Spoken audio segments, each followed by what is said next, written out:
That's how the vanity destroys whatever spirituality you have. So you have to be very careful. Chidananda used to say, he was talking to the sub-church in the Gospel we read. Chidananda said, let me ask you one thing. Are vanity and egotism the result of knowledge or of ignorance? Egotism is of the nature of tamas. It is begotten by ignorance. On account of the barrier of ego, one does not see God. All troubles come to an end when the ego dies. It is futile to be egotistic. Neither body nor wealth will be lost. You may be a judge or anybody else, but it is all for 2 days only. Therefore, you should give up vanity and pride.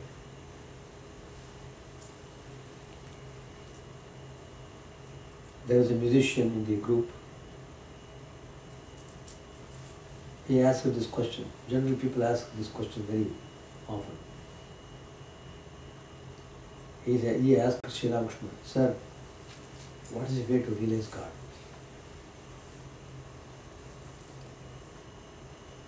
Sri Ramakrishna replied, Bhakti is the one essential thing. Bhakti.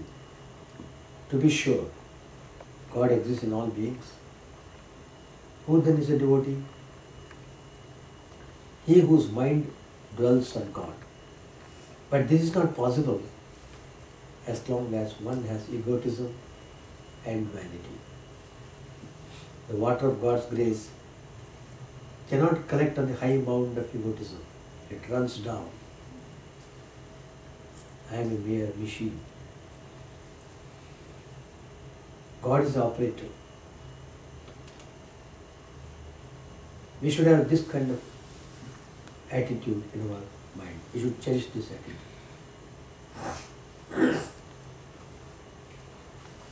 Again, Chidananda said,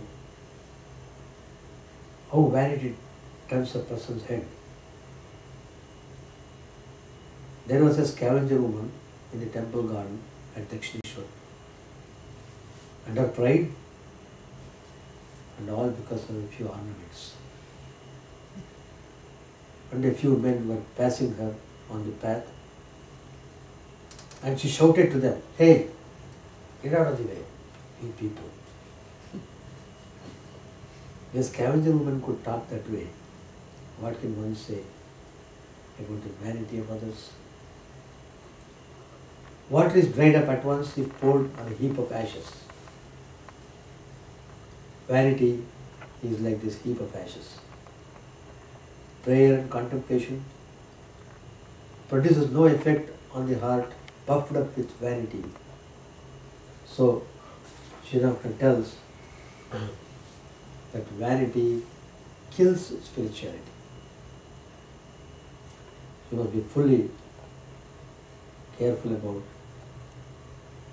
vanity. Be devoid of vanity as a castaway leaf carried by a high wind. The steward of a certain rich man was left in charge of his master's property. When asked by someone as to whose property it was, he used to say, Sir, this is all my property. These houses and these gardens are all mine. He would speak in this strain. Go about with an air of vanity. One day he happened to catch fish in a pond of the master's garden house, in contravention of his strict prohibition. As ill luck would have it, the master came upon the scene just then and saw what his dishonest steward was doing. Finding out the faithlessness of his servant, the master at once drove him away from his estate, disgraced and dishonored, and confiscated all his past earnings. the poor fellow, could not take with him even his rickety box of utensils, which was his sole private property. Such is the punishment that overtakes false pride. Chidananda again and again pinpoints this dreadful fact which is bothering everyone: vanity. Once upon a time, conceit entered into the heart of Narad, and he thought there was no greater devotee than himself. Reading his heart, the Lord said to him, Narad, go to such a place, a great devotee of mine is living there. Cultivate his acquaintance. He is truly devoted to me. Narad was surprised to hear from the Lord that there is a person who was greatly devoted to him. So he became curious how that person would be more true devoted than himself. So he went there and found an agriculturist who rose early in the morning, uttered the name of Hari only once, and taking plough, went out and tilled the ground all day long. At night, he went to bed after pronouncing the name of Hari once more. That's all. Narad observed this and said to himself, what? How can this rustic be a lover of God? I see him busily engaged in worldly duties, and he has no signs of a pious man about him. Like that he began to think within himself. Then he went back to the Lord and spoke what he thought of his new acquaintance. Thereupon the Lord said, Narad, take this cup of oil and go round this city and come back with it. But take care that you do not spill even a single drop of it. Narad did as he was told, and on his return, the Lord asked him, well, Narad, how many times did you remember me in the course of your walk around the city? Oh Lord, not once. How could I? When I had to watch this cup brimming over with oil, the Lord then said, this one cup of oil did so divert your attention that even you did forget me altogether. But look at that rustic who, though carrying the heavy burden of a family, still remembers me twice every day. So that humbled Narad, and he began to realize how he was foolishly having that pride of being a true devotee.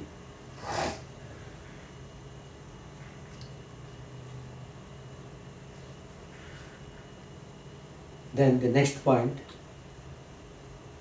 which is very important for us to consider, about the food. Every day we take food, we prepare it and take it.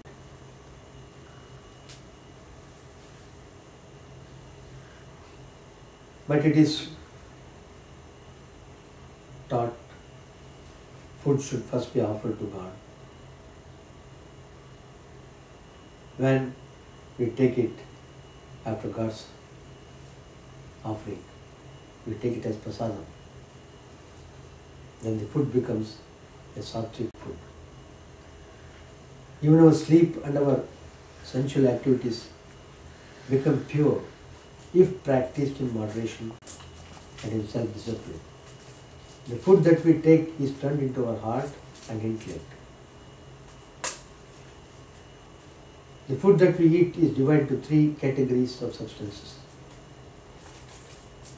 It is well stated in the Chandogya Upanishad that a subtle portion of our food gets transformed into our mind.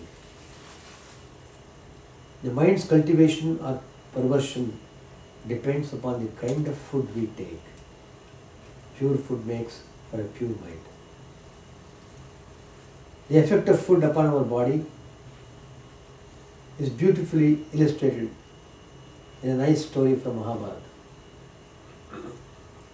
After the Bharata war, Bhishma, a very great devotee, lay on his bed of arrows and preached long sermons on righteousness to Dharmaraja for consoling him. Hearing this, Draupadi asks Bhishma a question. Well, you give such long sermons on righteousness now. Why did you sit quiet when Duryodhana and Dushasana attempted an outrage on their modesty? Why didn't you oppose them then? Where was your conscience then? Bhishma replied, O Draupadi, you know why it happened that way? I was eating the food given by Duryodhana. The sinful food fattened the body and gave no room for a sense of righteousness. The voice of conscience was completely drowned by vanity and inertia arising out of eating impure food. But in the war, due to the piercing arrows of Arjuna, all my blood has flown out. The blood my body produced out of Duryodhana's food was drained out, and I just have my skeleton which is pure. The body thus doesn't have any of the perversions worked by bad food. Since my native sense of righteousness has awakened now, I have been able to give such an extensive message. So how the importance of food is pointed out here. There is another story about Arjuna and the ascetic. Arjuna happened to be a Rajasic warrior. He wished to fight and kill people. In the Mahabharata we saw how he fought against the enemy. Sri Krishna wanted to smash Arjuna's Rajasic pride because Arjuna was very dear among Krishna's friends and disciples. Once pride entered into Arjuna, Sri Krishna said, after recognizing the evil of pride entering into the heart of Arjuna, Sri Krishna wanted to correct him. So he said to him, well, let us go for a walk. Both of them went out for a walk. And on the way, they saw an ascetic who was eating a tiny blade of dry grass. Green grass was all around and available to him, but he was picking up dry grass. At the same time, a naked sword was dangling at his side. Arjuna could not comprehend. What is this mysterious? On the one hand, he was not eating even green grass that has life because he would not harm or injure any living thing. Such was his compassion for living beings that he was ready to eat dry grass, but not the green grass. Yet at the same time, there was his sword at his side. So Arjuna was very curious. He asked Krishna, "O my Lord, please tell me what is wrong with this fellow? Why is his life a life of contradiction, with a blade of grass and at the same time a naked sword?" Sri Krishna said to him very calmly, Well, you go and ask him. So he went and asked the ascetic, please tell me, I don't understand why you act this way. The man answered, you are right, but I want to lead a pious life. I do not want to injure. But at the same time, I want to kill 4 persons on earth. And for that, I have kept this sword. 4 persons, the moment I see them, I will kill them. Arjun said, please let me know who they are. He said, the first is Narad. What has Narad done to you? Oh, Narad, all the time sings the glories of my Lord Krishna.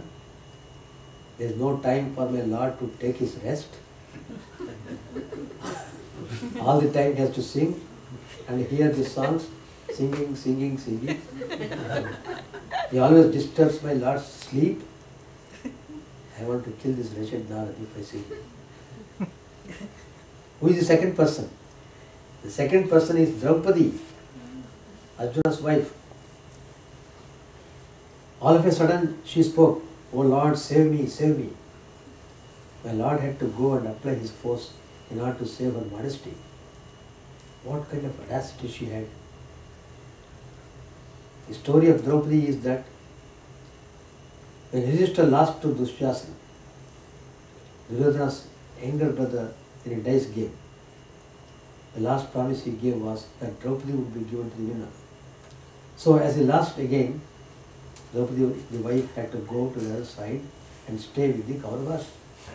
They wanted to undress Draupadi and do such unthinkable thing in front of kings and dignitaries. Draupadi in the beginning tried to hold fast to her clothes, but finally she surrendered and said, oh Lord, oh Krishna, save me. Immediately Krishna granted her an endless stretch of garments. So they went on pulling her dress off, but it was endless. It was useless for them to continue. When the Pandava family was in the forest, it happened that the sage Durvasa came to their place with all his followers and disciples. The enemies of the Pandavas had sent Durvasa to pronounce a curse on the Pandavas. Durvasa had once gone to the Kauravas and had been very graciously welcomed, given princely honor by the eldest of the Kauravas. Duryodhana, he was the eldest of the Kauravas. He treated Durvasa with great honor. Since he was highly pleased with Duryodhana, Durvasa said, now ask me for a boon. At this time Duryodhana asked him to go to the forest where the Pandavas were. Shri Krishna had given the Pandavas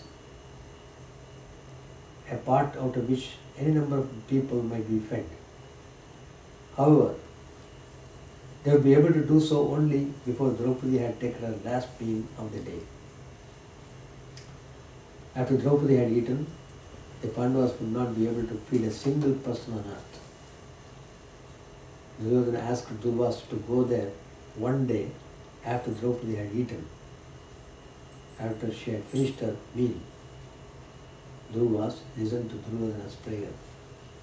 He came after Draupadi had finished her meal, only to torture her. In those days, when a spiritual master came, the first thing was to feed him. If he did not feed Durvasa, he would curse you and turn you into ashes. When Durvasa and his followers came in, poor Draupadi had no food left. Durvasa came in and said, oh, I am feeling very hungry. She knew that if she did not feed him, he would curse her and also her husband. So she invoked Sri Krishna. Sri Krishna was at that time seated on his throne. He was nowhere near the forest. But he immediately saw this occult vision and he came physically to save her. Sri Krishna said, please give me something to eat, I am very hungry. Draupadi answered, well, master, my lord, you are so hungry, and here I am embarrassed. I have invoked you to help me, but you come here to torture me? How am I to give you food? How am I to give you food? Sri Krishna said, oh, no. You have to give me food.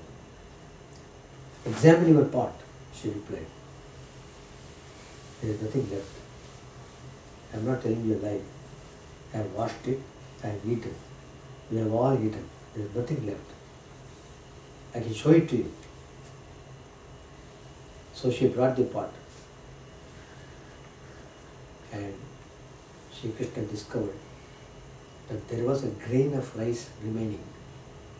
He ate it and said, now I am satisfied.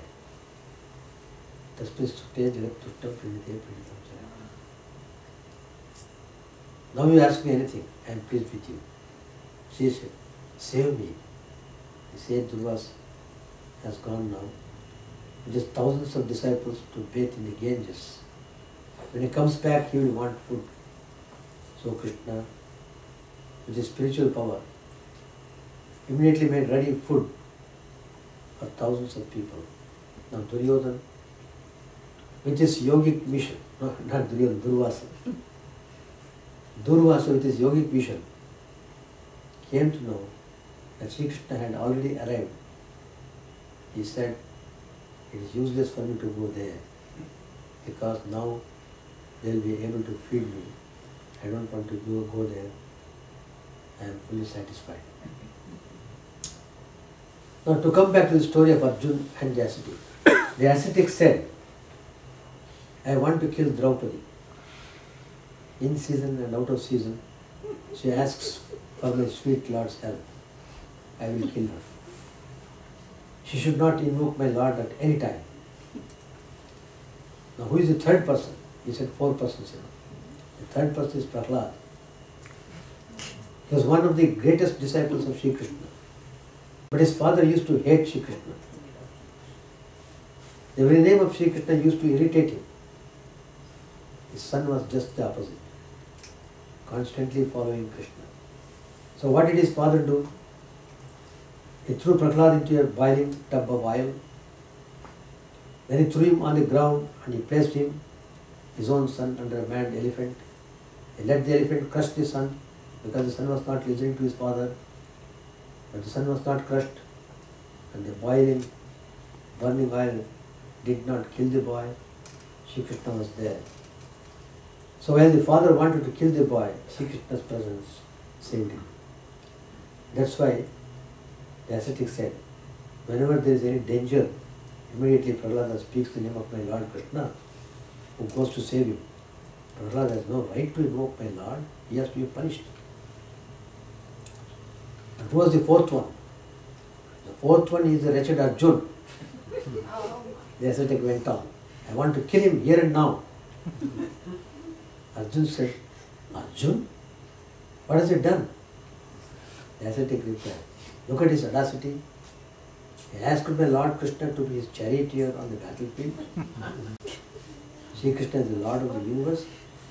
And Arjuna asked him to be his charioteer. Look at his audacity. I want to kill him. Arjuna came to realize that the ascetic was really devoted to Sri Krishna and that he was all love and concern for him. Chidananda gives another parable regarding the vanity. How under the influence of pride beings behave. It so happened, Sri Ramakrishna tells this, that a frog found a half-a-rupee coin at the bottom of his pond. He seized it and thought, is there anyone who is as rich as I am now? So now I shall claim what is rightfully mine. This pond belongs to me alone. the half-rupee coin caught tightly. The frog sat in the middle of the landing, which was used by the king's elephant when he visited the pond to drink and bathe. Soon the royal elephant keeper led the king's own tusker to the landing. The frog puffed himself up and held up the half-rupee coin. He shouted, "Halt! Turn back, you fat fool! I am the lord of this pond, and you are henceforth forbidden to set foot here." Without paying any attention to him, the elephant set his foot upon the frog's body, crushed him flat, and entered the pond for his bath. And so, the insignificant jiva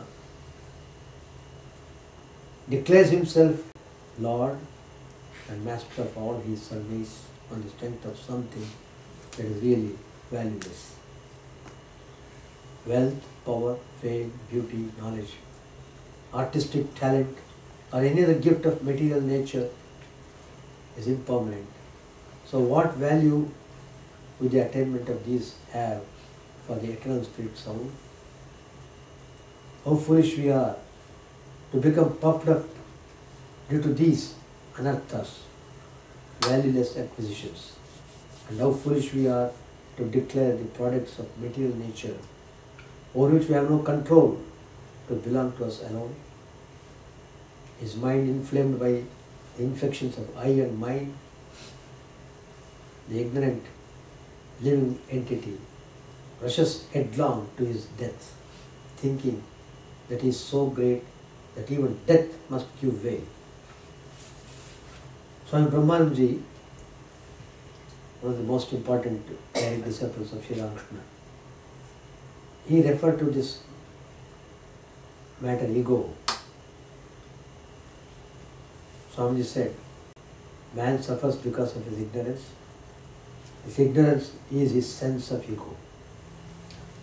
When a man is free from this egoism, surrendering himself, his life, his mind and his intellect at the blessed feet of the Lord of all, renouncing everything that he calls his own, then he is blessed indeed. That man alone is truly happy. Everybody thinks he is infallible, deluded by egotism. Man regards himself as very important. He does not even want to believe in the existence of God. He never seriously considers how little he can understand with his intellect. The aim of all spiritual practice is to destroy this sense of ego. Chidananda used to say, when the ego dies, all troubles cease. As long as we are egotistic, so long is he at a distance. The master used to give this illustration. As long as the manager is in the storeroom, the head of the house doesn't go there. If anybody asks something of him, he directs that person to the manager. And in no circumstances give up your spiritual practices. If you give up the practice of japa and meditation and engage yourself solely in work, egoism is bound to arise in you and you will become the source of quarrels and disharmony. Without dispassion toward the world, faith and love do not grow. You must have dispassion. To lose the ego in God is dispassion. Unless work is accompanied by meditation, japa and other spiritual practices, his very spirit is lost. And one forgets it's the Lord's work and not his own. Egotism and pride come, and instead of being purified by the work, the heart becomes deified. Know it for certain that if one goes on performing one's duties under the sincere belief